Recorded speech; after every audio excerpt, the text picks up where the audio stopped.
Pourquoi la personne que tu veux le plus conquérir te traiterait-elle comme une seconde option, tandis que ceux que tu ignores feraient n'importe quoi pour obtenir ton attention? Il y a une erreur que la plupart des gens commettent, sans même s'en rendre compte: courir après ceux qui les ignorent, mendier des miettes d'attention et se désespérer lorsqu'ils ne reçoivent pas la validation qu'ils désirent tant. La vérité est brutale, mais libératrice. Plus tu poursuis quelqu'un, plus il s'éloigne. Plus tu te diminues toi-même, moins tu démontres ta valeur.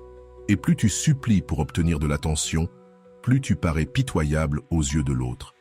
Mais si je te disais qu'il existe une technique psychologique ancienne, basée sur les principes du stoïcisme, capable de renverser complètement cette dynamique, une stratégie si puissante qu'elle fera que ceux qui t'ignorent aujourd'hui se mettront bientôt à te chercher, intrigués par ton changement et en quête de ton attention. Dans les prochaines minutes, tu vas découvrir les piliers fondamentaux de cette transformation psychologique. Des principes capables de révolutionner non seulement tes relations, mais aussi toute ta présence dans le monde.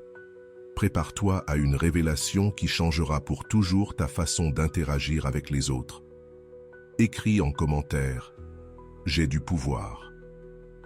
Cela ancrera dans ton esprit le premier principe de cette puissante transformation. As-tu déjà remarqué comme certaines personnes attirent tous les regards dès qu'elles entrent dans une pièce?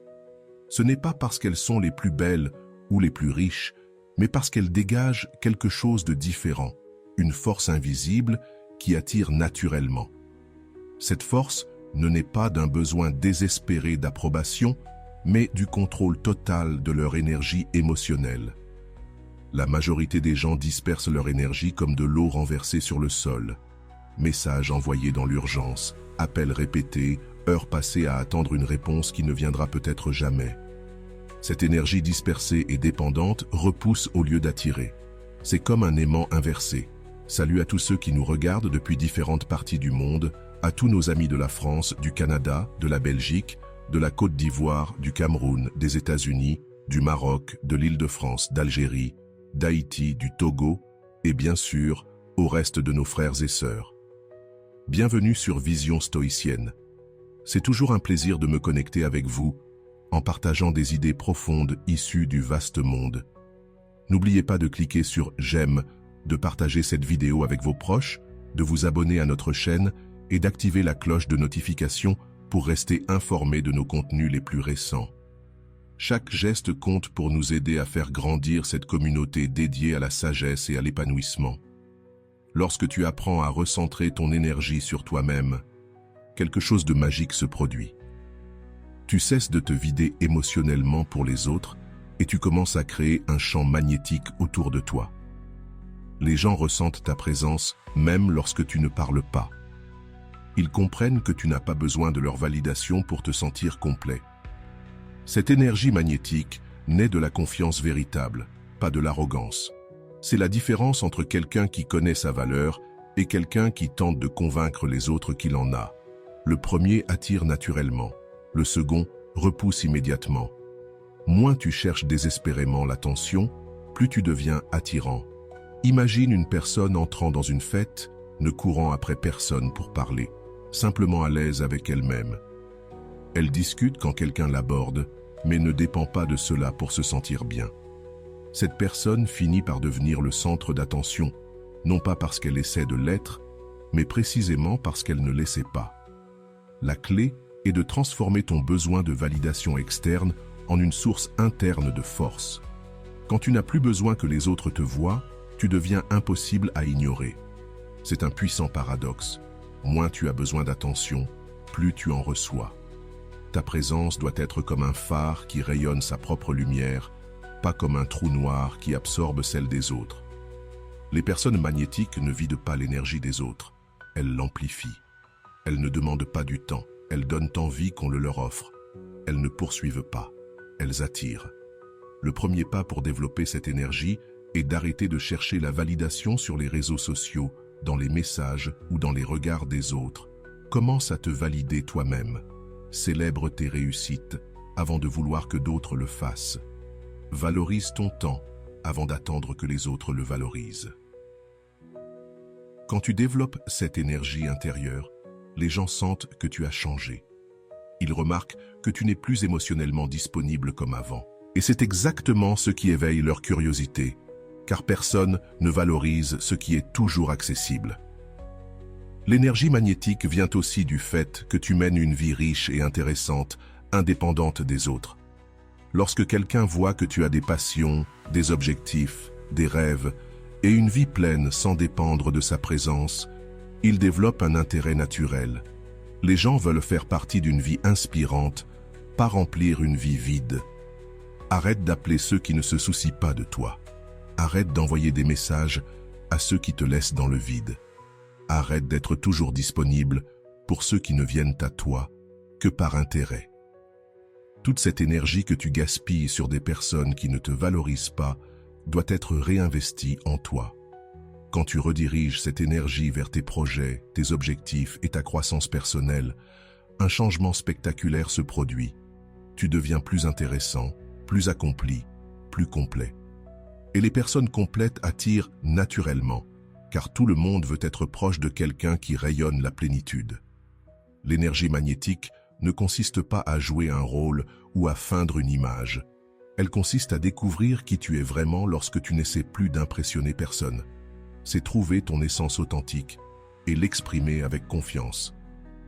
Quand tu cesses d'être ce que les autres veulent que tu sois, tu deviens irrésistiblement toi-même. Vient alors un outil redoutable, le silence stratégique. Dans notre époque où tout le monde veut parler, se justifier et s'expliquer sans cesse, ceux qui maîtrisent le silence possèdent un avantage psychologique énorme. Quand quelqu'un t'ignore, ton premier réflexe est souvent d'aller vers lui, d'envoyer des messages, d'appeler, de t'excuser pour des choses que tu n'as même pas faites. Ce comportement désespéré ne fait que confirmer à l'autre qu'il a du pouvoir sur toi. Chaque message sans réponse prouve que tu as plus besoin de lui, qu'il n'a besoin de toi. Le silence stratégique inverse cette dynamique. Quand tu cesses de poursuivre, d'envoyer des messages ou de tout expliquer, tu crées un vide psychologique dans l'esprit de l'autre. Et la nature humaine déteste le vide. Là où il y a du silence, l'esprit invente des histoires, des hypothèses, des questions. Celui qui t'ignorait commence à se demander « Pourquoi ne m'écrit-il plus ? Qu'est-ce qui s'est passé ? A-t-il rencontré quelqu'un ? A-t-il perdu intérêt ?» Ces interrogations occupent son esprit bien plus que tes messages désespérés ne pourraient te le faire. Le silence stratégique n'est pas de la colère ou de la vengeance, c'est de la dignité. C'est le refus de mendier de l'attention ou d'accepter des miettes d'affection. Quand tu choisis de te taire, tu forces l'autre à écouter son propre vide. Il y a une grande différence entre ignorer par colère et utiliser le silence de manière stratégique. Le premier est impulsif et émotionnel. Le second est calculé et puissant. Utiliser le silence stratégique, ce n'est pas punir l'autre, c'est te protéger et montrer que tu as d'autres priorités. Le silence t'oblige aussi à grandir émotionnellement. Au lieu de gaspiller ton énergie à convaincre quelqu'un de t'accorder son attention, tu l'investis dans d'autres aspects de ta vie, tes passions, tes amis, tes objectifs. Cela te rend plus complet et plus intéressant. Et lorsque tu reprends contact après une période de silence, tu n'es plus la même personne désespérée. Tu as évolué, grandi, et tu n'as plus besoin de sa validation. Ce changement est impossible à ignorer. L'autre perçoit que tu as changé, que tu as d'autres priorités, que tu n'es plus disponible comme avant. Le silence a aussi le pouvoir de pousser une personne à remettre en question son comportement. Quand tu cesses d'accepter le mauvais traitement et que tu t'éloignes dans le calme, tu l'obliges à réfléchir à ses actes. Elle commence à se demander si elle a été injuste. Et ce simple doute peut parfois valoir plus que 1000 mots. Si tu t'es déjà demandé pourquoi certaines personnes semblent perdre tout intérêt pour toi, alors que tu es toujours disponible, la réponse est simple. La prévisibilité tue l'attraction. Quand tu es constamment joignable, que tu réponds immédiatement et que tu poursuis toujours l'autre, tu deviens prévisible et ennuyeux. Le silence, lui, brise cette routine et réveille la curiosité naturelle présente en chacun de nous. Utilise le silence pour créer du mystère autour de ta vie. Ne raconte pas tout ce que tu fais. Ne justifie pas chacune de tes décisions. Ne cherche pas à expliquer chacun de tes gestes. Laisse des zones d'ombre dans ton histoire que l'imagination de l'autre viendra remplir. La vérité est simple, l'esprit humain invente souvent des scénarios bien plus fascinants que la réalité. Le silence est aussi un langage qui montre que tu as d'autres priorités. Quand tu ne réponds pas immédiatement à un message, tu indiques que tu as des choses plus importantes à faire. Quand tu ne passes pas d'appel tous les jours, tu démontres que ta vie est riche et bien remplie. Cela augmente immédiatement ta valeur perçue. Apprends à être à l'aise avec les silences. Ne ressens pas le besoin de combler chaque pause ou moment de calme par des paroles inutiles. Le silence confiant est un signe de maturité émotionnelle. Les personnes en insécurité parlent sans cesse pour se sentir validées. Maîtriser le silence stratégique, c'est aussi gagner du temps pour te concentrer sur toi. Au lieu de passer des heures à réfléchir à ce que tu pourrais écrire à quelqu'un qui te répond à peine, tu utilises ce temps pour faire du sport, étudier, avancer sur tes projets ou entretenir d'autres amitiés. Investir en toi rapportera toujours plus que d'essayer de forcer quelqu'un à te donner de l'attention. La plus grande tragédie des relations modernes, c'est de voir des personnes extraordinaires se rabaisser, mendier des miettes d'affection à ceux qui ne voient pas le trésor qu'elles représentent. T'es-tu déjà surpris à accepter moins que ce que tu mérites, juste pour ne pas être seul? C'est la pire des erreurs. Échanger ton estime de toi contre quelques heures d'attention d'une personne qui ne te valorise même pas. L'estime de soi ne dépend pas des autres. Elle se construit à l'intérieur de toi. C'est la certitude inébranlable que tu mérites respect, affection et considération. Quand tu doutes de ta valeur, tu acceptes n'importe quel traitement, n'importe quelle miette d'affection. Mais ceux qui ont une véritable estime d'eux-mêmes ne quémandent pas l'amour. Ils savent qu'ils sont un prix à gagner, pas un lot de consolation. Quand tu connais ta valeur, tu refuses les relations tièdes, les conversations vides, les rendez-vous sans engagement et les personnes qui ne viennent vers toi que par ennui. Tu fixes des standards élevés et tu ne fais d'exception pour personne. Ce n'est pas être difficile, c'est s'aimer soi-même. Beaucoup confondent estime de soi et arrogance. L'arrogance, c'est vouloir prouver qu'on est supérieur. L'estime de soi, c'est simplement savoir qu'on mérite d'être bien traité et refuser moins. C'est une force silencieuse, pas une vitrine pour impressionner. Imagine deux personnes à une soirée. L'une court après quelqu'un qui lui accorde à peine un mot, rit à des blagues nulles et accepte tout pour plaire. L'autre discute avec ceux qui lui portent un véritable intérêt, s'éloigne poliment de ceux qui ne valorisent pas sa présence et reste fidèle à elle-même. Laquelle paraît la plus attirante? Développer l'estime de soi, c'est faire chaque jour des choix conscients, s'éloigner des personnes qui drainent ton énergie, investir du temps dans celles qui t'apprécient, choisir des activités qui te font grandir et des conversations qui enrichissent ta vie. Chaque décision de ce type renforce ta valeur. Avec l'estime de soi, tu n'es pas disponible pour tout le monde à tout moment.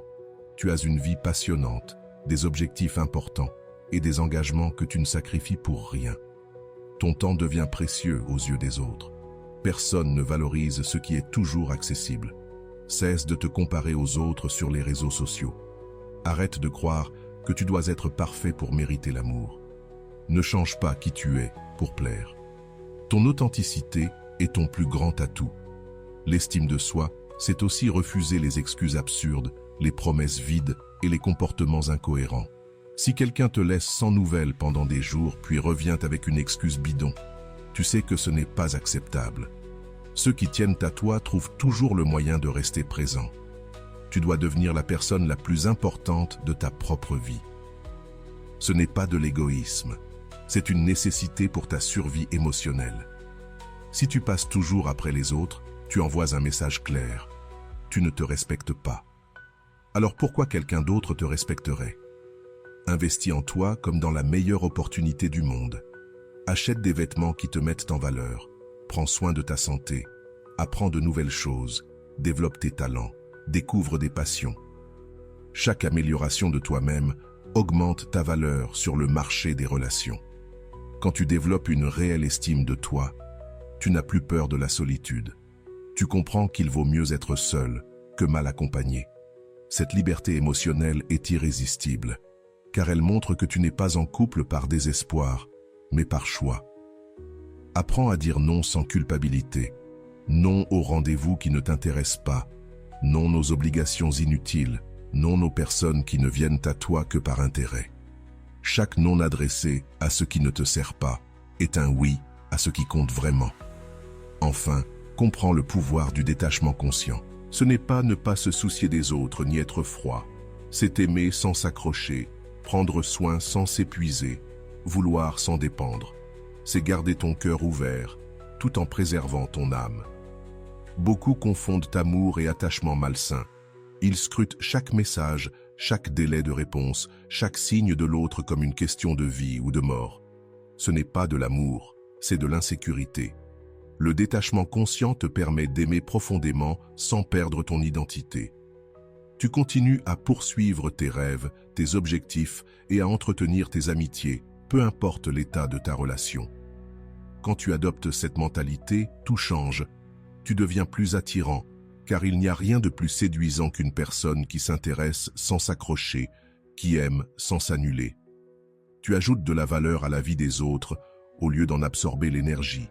Et surtout, tu te protèges des relations toxiques. Tu vois les signaux d'alerte, tu refuses les mauvais traitements et tu choisis la qualité plutôt que la peur de la solitude. C'est là que réside ta véritable puissance. Imagine deux plantes.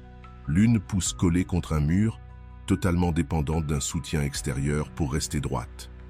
Si le mur tombe, elle tombe avec lui.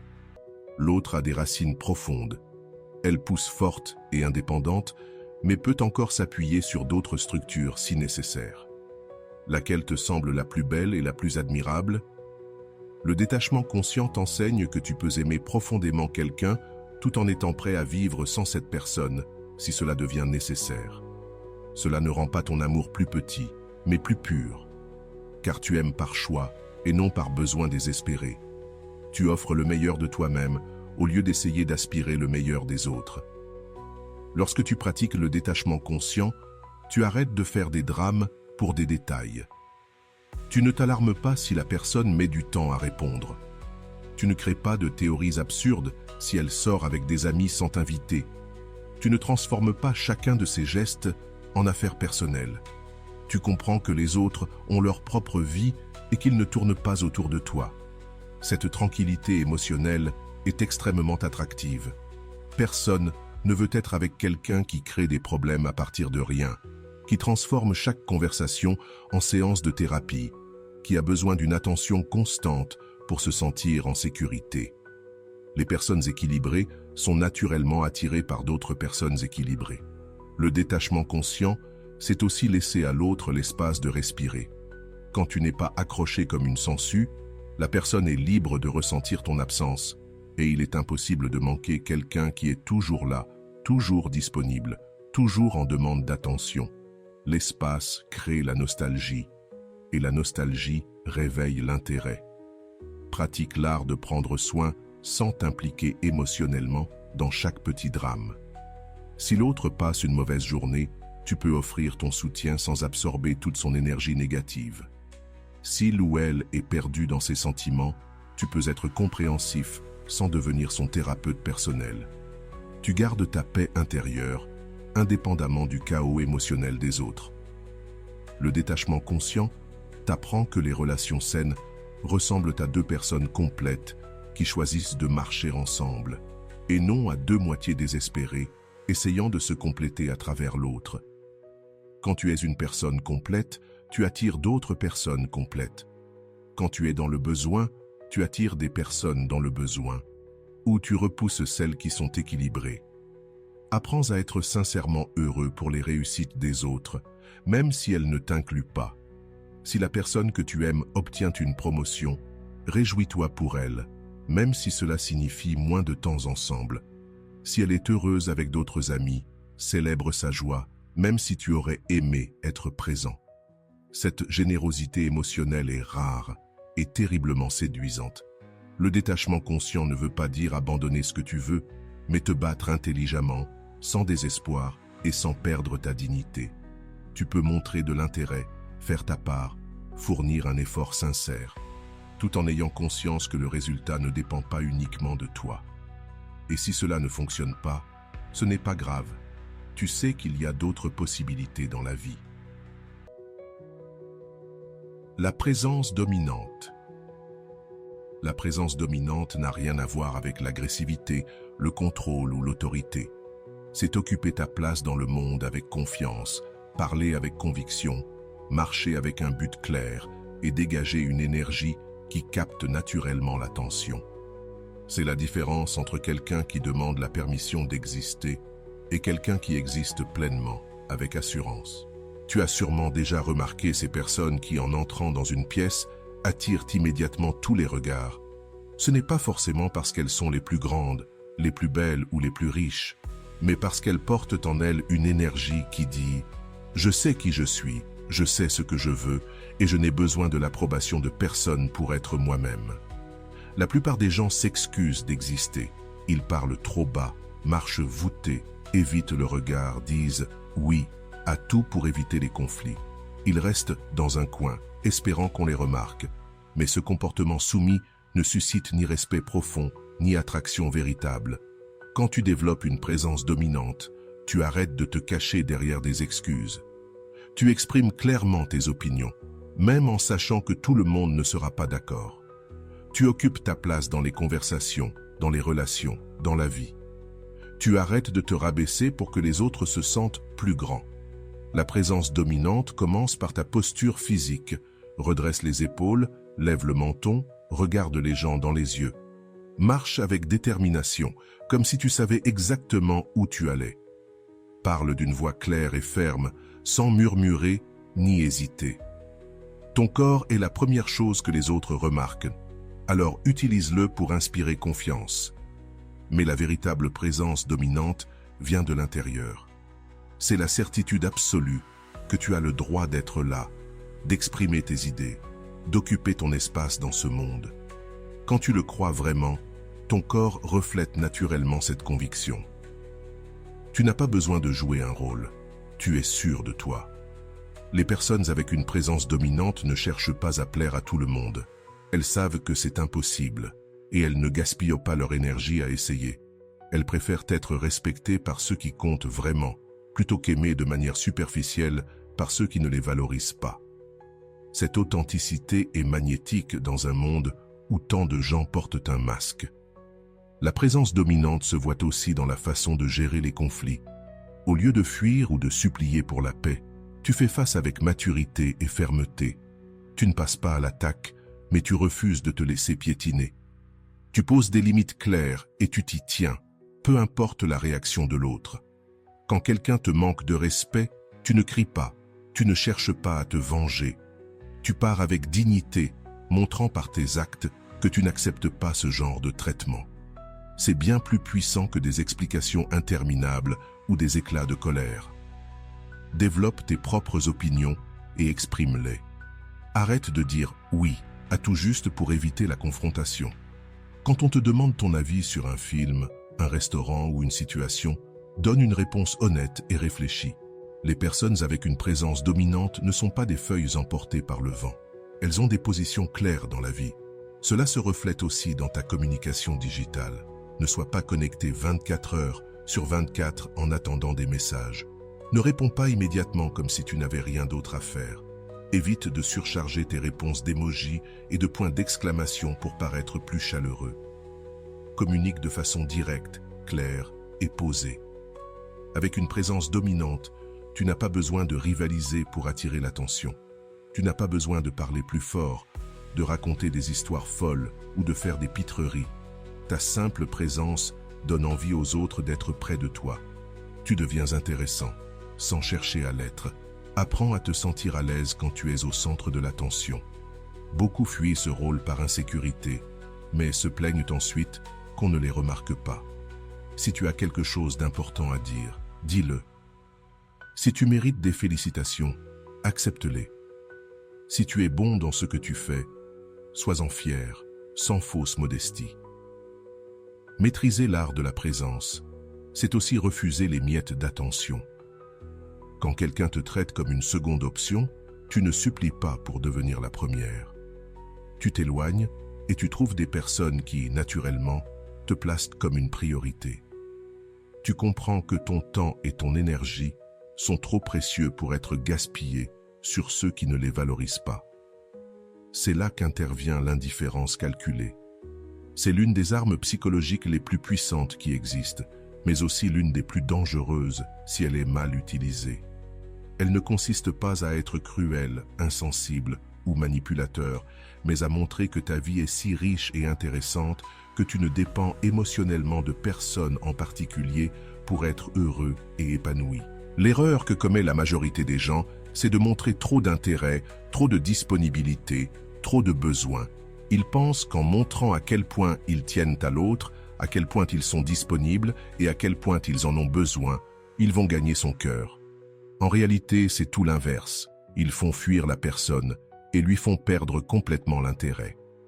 L'indifférence calculée fonctionne parce qu'elle touche un instinct primitif que nous avons tous. Nous accordons plus de valeur à ce qui est difficile à obtenir. Quand quelque chose est toujours disponible, toujours à portée de main, toujours en train de réclamer notre attention, notre cerveau le classe automatiquement comme moins précieux. C'est cruel, mais c'est ainsi que nous fonctionnons. Imagine deux situations. Dans la première, tu envoies un message à quelqu'un et cette personne te répond immédiatement, toujours disponible, toujours prête à parler, annulant d'autres rendez-vous pour être avec toi. Dans la seconde, tu envoies un message et parfois la personne met longtemps à répondre. Elle a une vie occupée, des engagements importants, d'autres priorités que toi. Laquelle de ces deux attitudes attire le plus ton intérêt? L'indifférence calculée ne consiste pas à ignorer par méchanceté ou à jouer à des jeux puérils. Elle consiste simplement à avoir d'autres priorités dans ta vie que de chercher à conquérir une personne précise. Quand tu te concentres sur tes objectifs, tes projets, tes amitiés et ton développement personnel, tu deviens naturellement moins disponible et plus intéressant. Concrètement, si quelqu'un t'envoie un message, tu n'as pas besoin de répondre immédiatement, même si tu l'as vu. Peut-être es-tu occupé par quelque chose d'important ou plongé dans une activité qui demande toute ton attention. Peut-être que tu n'es tout simplement pas d'humeur à parler sur le moment, et c'est très bien ainsi. Ta vie ne tourne pas autour de ton téléphone. L'indifférence calculée s'exprime aussi dans la manière dont tu réagis aux tentatives de l'autre de te rendre jaloux ou d'attirer ton attention. Quand quelqu'un publie des photos avec d'autres personnes, raconte des sorties ou des rencontres, une personne désespérée analyse chaque détail, invente des théories et se laisse envahir par la jalousie. Une personne qui pratique l'indifférence calculée, elle, ne s'en préoccupe pas. Cette sérénité émotionnelle est extrêmement déstabilisante pour ceux qui sont habitués à provoquer des réactions intenses. Quand tu cesses de réagir comme l'autre s'y attend, quand tu ne te laisses plus gagner par la jalousie, l'insécurité ou le désespoir, cela affecte profondément sa psychologie. Elle commence à se demander si elle a perdu le pouvoir qu'elle pensait avoir sur toi. L'indifférence calculée oblige l'autre à faire des efforts pour capter ton attention. Lorsque tu ne poursuis plus, que tu n'essaies plus désespérément d'impressionner, que tu n'es plus disponible à tout moment, la personne sort de sa zone de confort. Elle doit commencer à prendre des initiatives, à mériter ton attention. Mais attention, indifférence calculée ne veut pas dire froideur ou cruauté. Tu peux rester aimable, poli, attentionné quand vous êtes ensemble. La différence, c'est que tu n'es pas dans le besoin, la dépendance émotionnelle ou la désespérance. Tu es là parce que tu l'as choisi, pas parce que tu en as besoin. L'indifférence calculée s'applique aussi aux résultats. Tu peux faire des efforts, montrer un intérêt sincère, mais sans t'accrocher désespérément à l'issue. Si ça marche, c'est parfait. Si ce n'est pas le cas, tu as d'autres options, d'autres chemins, d'autres opportunités. Cette mentalité te libère de l'anxiété qui paralyse tant de personnes.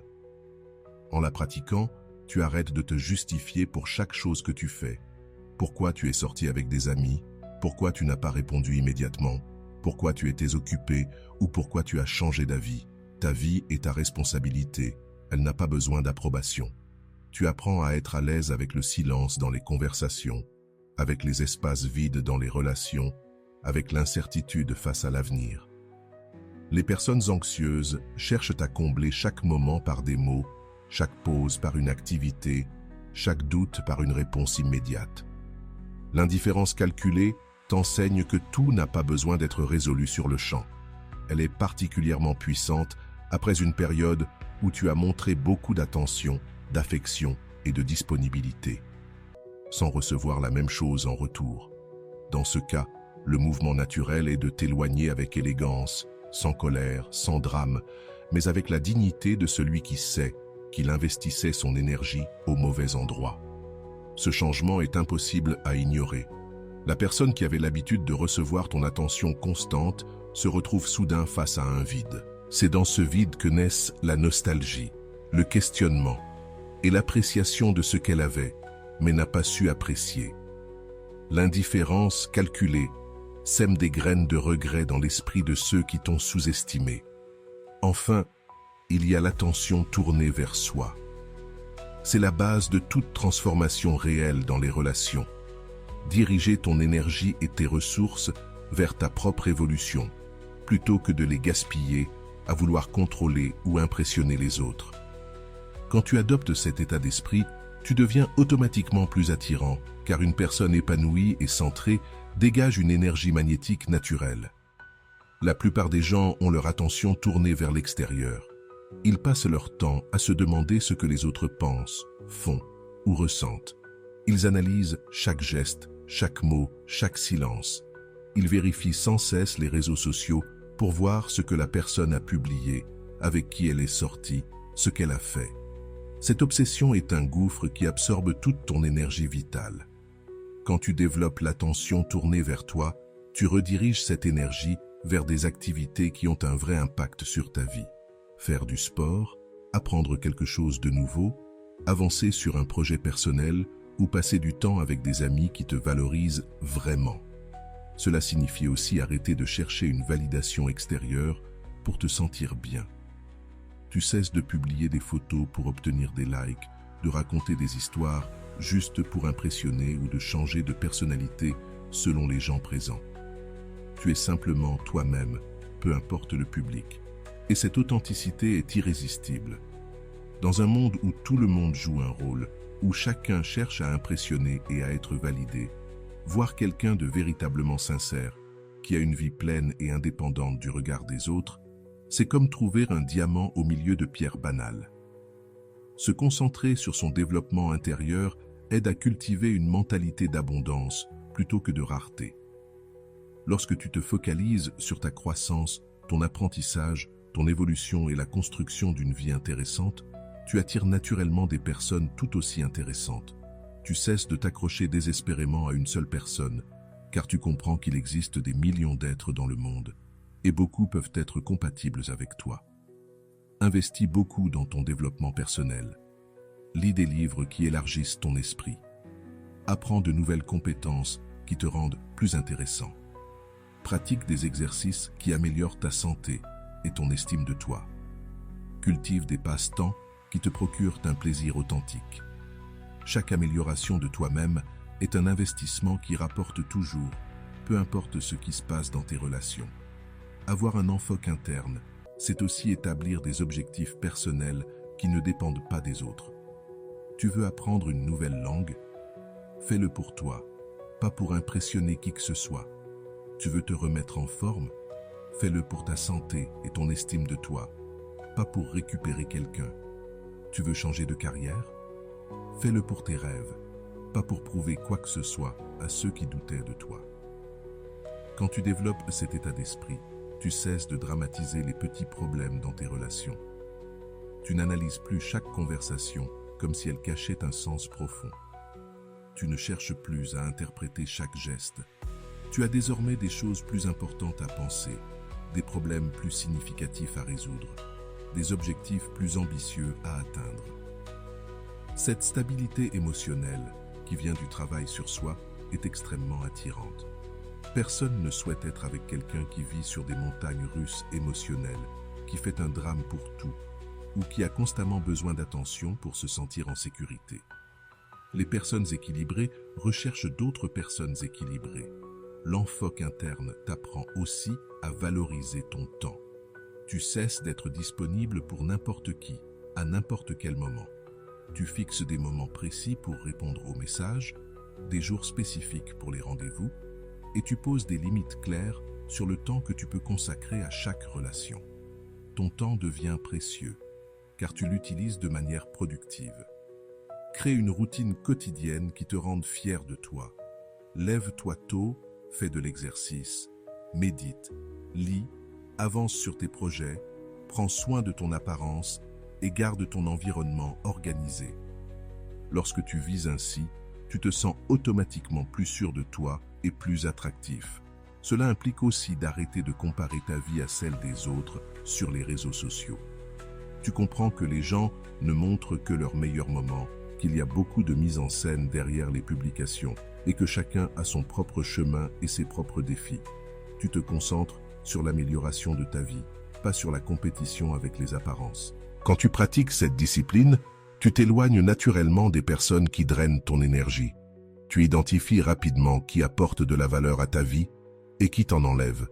Tu privilégies les relations qui t'inspirent, te stimulent et t'accompagnent dans ta croissance. Et tu cesses de perdre ton temps avec ceux qui ne viennent à toi que par intérêt. Ce travail sur toi te donne aussi une vision plus saine du rejet. Quand quelqu'un ne montre pas d'intérêt pour toi, au lieu de te demander ce que tu as mal fait, tu comprends simplement qu'il n'y avait pas de compatibilité et tu passes à autre chose. Tu sais qu'il y a quelque part des personnes qui te correspondent vraiment. C'est là qu'intervient la conquête inverse. C'est le résultat naturel de tous ces principes appliqués ensemble. C'est le moment où tu cesses complètement de courir après ceux qui t'ignorent et où, par effet miroir, ce sont eux qui commencent à te courir après. Les rôles s'inversent. Ceux qui te traitaient comme une option secondaire recherchent désormais ton attention. Ce phénomène se produit parce que tu es devenu une personne totalement différente. Tu n'es plus cet être désespéré qui acceptait des miettes d'affection. Tu as développé ton estime personnelle, une présence forte, une indifférence calculée, un centrage intérieur. Tu es devenu quelqu'un que toute personne sensée voudrait avoir près d'elle. Et cela, c'est impossible à ignorer. Mais la conquête inverse ne consiste pas à se venger ou à faire souffrir. Il s'agit plutôt d'être devenu tellement intéressant, épanoui et complet, que cela suscite naturellement le désir des autres d'entrer dans ta vie. Tu t'es tellement valorisé que les autres ont commencé à te valoriser. Tu as cessé de mendier l'amour et tu es devenu quelqu'un pour qui il vaut la peine de se battre. Quand cela se produit, tu remarques des signes évidents. Cette personne qui mettait des heures à répondre te répond presque aussitôt. Celle qui était toujours trop occupée trouve soudain du temps. Celle qui ne montrait qu'un intérêt minimal se met à faire des efforts visibles pour toi. Mais attention, si cela arrive, tu ne dois pas redevenir celui ou celle que tu étais avant. Ne te laisse pas submerger au point de redevenir trop disponible, de tout laisser tomber pour elle. Sinon, tu retourneras exactement au point de départ. La conquête inverse te place en position de force. À toi d'en faire bon usage. C'est une opportunité d'établir une relation saine, basée sur le respect mutuel, l'intérêt authentique et la reconnaissance de la valeur. Mais c'est aussi ta responsabilité de maintenir les standards élevés qui t'ont conduit jusqu'ici. Lorsque quelqu'un qui t'a ignoré commence à te prêter attention, il est naturel de ressentir une satisfaction intérieure. Mais ne laisse pas cette satisfaction te monter à la tête. Continue à évoluer, à prioriser ton développement personnel, à respecter tes limites. La conquête inverse est une conséquence, pas un but final. Certaines personnes tenteront de revenir dans ta vie quand elles verront que tu as changé, que tu es bien sans elles, que tu es devenu plus attractif et intéressant. C'est à toi de décider si elles méritent une seconde chance ou si elles arrivent trop tard. Prends cette décision en fonction de la valeur présente, pas des manques passés. La conquête inverse agit aussi comme un filtre. Ceux qui te valorisent uniquement par peur de te perdre ne sont probablement pas faits pour rester longtemps dans ta vie. Les relations saines reposent sur une appréciation constante. et non sur des jeux psychologiques. Quand tu vis cette expérience, tu comprends par toi-même le pouvoir de la transformation personnelle. Tu constates que changer toi-même change automatiquement la façon dont les autres te traitent. Tu acquiers une confiance inébranlable dans ta capacité à affronter toute situation relationnelle, car tu sais que tu peux toujours travailler sur toi pour améliorer les résultats. N'oublie jamais, la conquête inverse ne doit pas être ton objectif principal dans les relations. Ta priorité doit rester de devenir la meilleure version de toi-même, de construire une vie pleine de sens et de développer des relations saines fondées sur le respect mutuel. Le reste n'est qu'une conséquence naturelle. Serre cette leçon contre toi. Tu as toujours eu le pouvoir de changer ta situation. Le problème n'était pas les autres, mais la façon dont tu te présentais au monde. Quand tu changes à l'intérieur, tout change à l'extérieur. Et ce processus est continu. Continue d'évoluer, de t'élever et de maintenir les principes qui t'ont conduit ici. C'est ainsi que tu t'assures que tes relations resteront toujours saines, respectueuses et réellement épanouissantes. Veille à célébrer ta transformation et, surtout, inspire d'autres personnes à emprunter ce chemin. Montre par l'exemple qu'il est possible de se transformer et d'attirer de meilleures relations. Deviens le mentor que tu aurais voulu avoir dans tes moments les plus bas. Ne t'arrête pas là. Utilise tout ce que tu as appris pour construire non seulement de meilleures relations, mais aussi une vie meilleure dans tous les aspects. Car lorsque tu deviens une personne de valeur, cette valeur se reflète partout, dans tes relations, ta carrière, tes amitiés, ta famille, dans chaque domaine de ton existence. Le magnétisme personnel est cette force invisible qui sépare les gens ordinaires des personnes extraordinaires dans leurs relations. Il ne s'agit pas de beauté physique, d'argent ou de statut social, mais d'une énergie particulière que certaines personnes portent en elles et qui attire naturellement les autres, même sans que l'on sache pourquoi. C'est comme si elles avaient un champ magnétique autour d'elles qui rapproche les gens. As-tu déjà rencontré une personne comme ça? Quelqu'un qui n'est pas forcément le plus séduisant de la pièce, mais avec qui tout le monde veut parler. Quelqu'un qui n'a pas besoin d'élever la voix pour être écouté, mais qui, dès qu'il parle, capte l'attention de tous. Une personne qui ne court après personne, mais qui attire toujours des gens vers elle. Voilà l'essence du magnétisme personnel, une combinaison unique de confiance, d'authenticité et de mystère qui crée une attraction irrésistible. La plupart des gens commettent l'erreur de vouloir forcer cette attraction par un comportement désespéré. Ils parlent trop fort, rient de leurs propres blagues, racontent des histoires exagérées, font tout pour attirer l'attention. Mais le véritable magnétisme personnel fonctionne à l'inverse. C'est une force silencieuse et subtile qui vient de l'intérieur vers l'extérieur, jamais l'inverse. Il naît quand tu arrêtes d'essayer d'impressionner les autres et que tu commences à t'impressionner toi-même par ta propre vie. Quand tu développes des passions et des passe-temps, non pas pour avoir un sujet de conversation, mais parce que tu les apprécies vraiment. Quand tu prends soin de ton apparence, non pour plaire à quelqu'un en particulier, mais parce que tu te sens bien dans ta peau.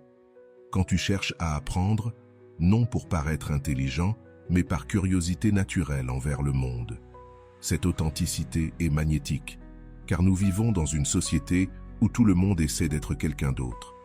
Lorsqu'une personne est véritablement elle-même, sans masque, sans prétention, sans besoin d'approbation extérieure, elle inspire instantanément le respect.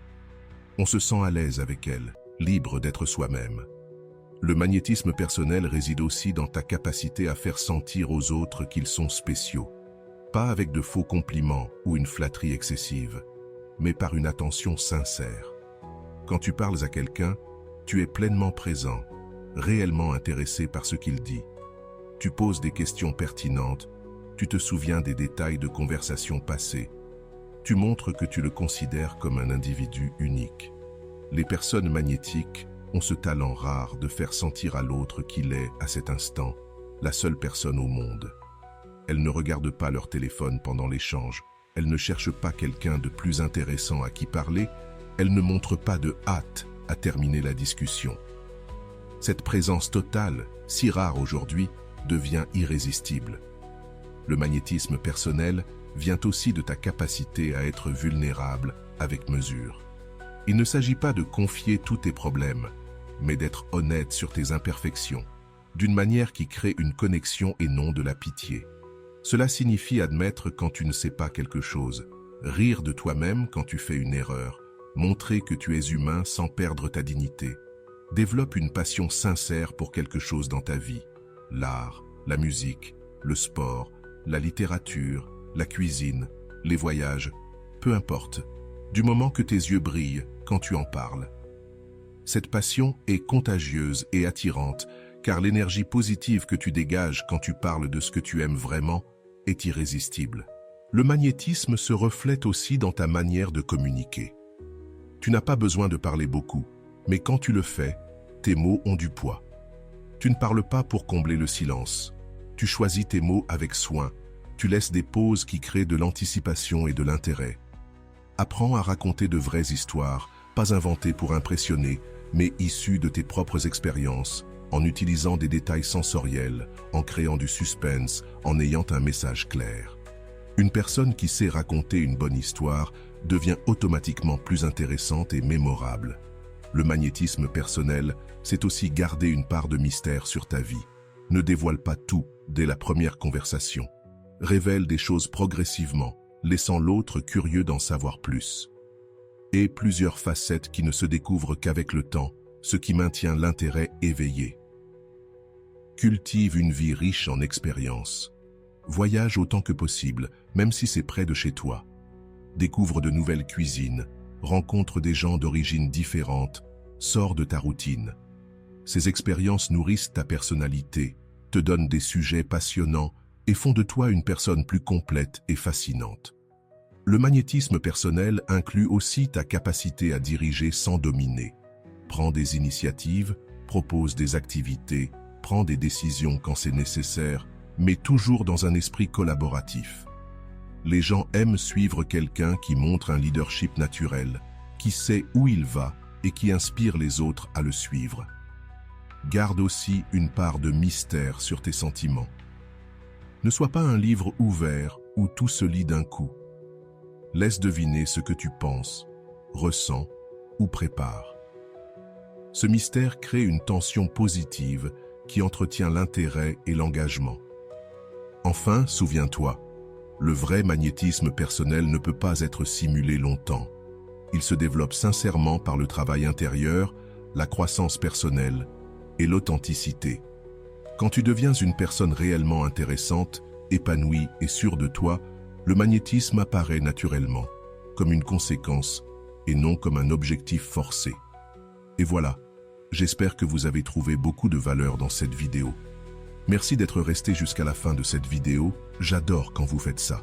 Si vous voulez une autre vidéo sur ce sujet, écrivez en commentaire « J'en veux encore plus ». J'espère vous revoir dans une autre vidéo. Merci pour ton temps, prends soin de toi et à bientôt.